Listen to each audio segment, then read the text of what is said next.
జై శ్రీరామ్. ఇంకను ఆ పర్వతము మీద మహర్షులు, యక్షులు, గంధర్వులు, కిన్నరులు, ఉరగులు నివసిస్తున్నారు. అక్కడి గుహలలో సింహాలు నివసిస్తున్నాయి. పెద్ద పులులు ఉన్నాయి. రుచ్యమైన కందమూలాలు అక్కడ దొరుకుతాయి. వెంటనే రాముని చూడవలననే ఉత్సాహముతో హనుమంతుడు ఆ పర్వతము మీదకు వెళ్ళాడు. ఆ హనుమంతుడి పాదాల తొక్కిడికి అందమైన ఆ కొండ నెత్తాలలో శిలలు మహాధ్వనులతో పిండి పిండి అయిపోయాయి. అక్కడి నుంచి ఎగిరి హనుమంతుడు ఆ సముద్రాన్ని దాటి అవతల గట్టుకు పోవలెనని అనుకున్నాడు. అందుకోసము దేహాన్ని పెంచాడు. మీనాలతోనూ మహోరగాలతోనూ భయంకరంగా ఉన్న ఆ సముద్రాన్ని చూచాడు.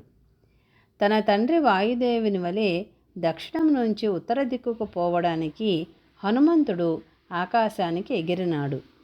అట్లా ఎగురుతున్న హనుమంతుని ఊపిరికి ఆ పర్వతము సమస్త ప్రాణాలతోనూ కంపించిపోయింది. దాని శిఖరాలు, ఆ శిఖరాల మీద ఉన్న మహోన్నత వృక్షాలు మహాధ్వనులతో విరిగి నేల మీద పడిపోయాయి.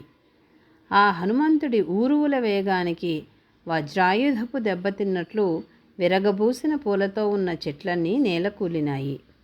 ఆ కొండ గుహలలో ఉంటూ ఉన్న మహాబలవంతమైన సింహాలు అప్పుడు ఆకాశాన్ని భేదించేట్లుగా గర్జించినవి.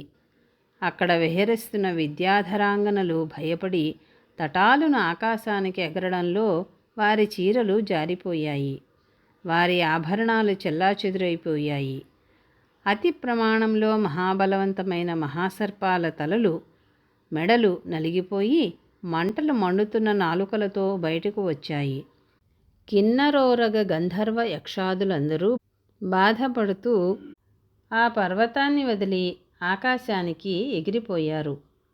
మహోన్నత వృక్షాలతోనూ శిఖరాలతోనూ 30 యోజనాల ఎత్తున 10 యోజనాల వెడల్పున శ్రీమంతముగా ఉన్న ఆ పర్వతము నేలమట్టమైపోయింది. తీరాన అలలు లేస్తున్న ఆ సముద్రాన్ని దాటడానికి హనుమంతుడు ఆకాశ మార్గాన్ని పట్టాడు. జై శ్రీరామ్.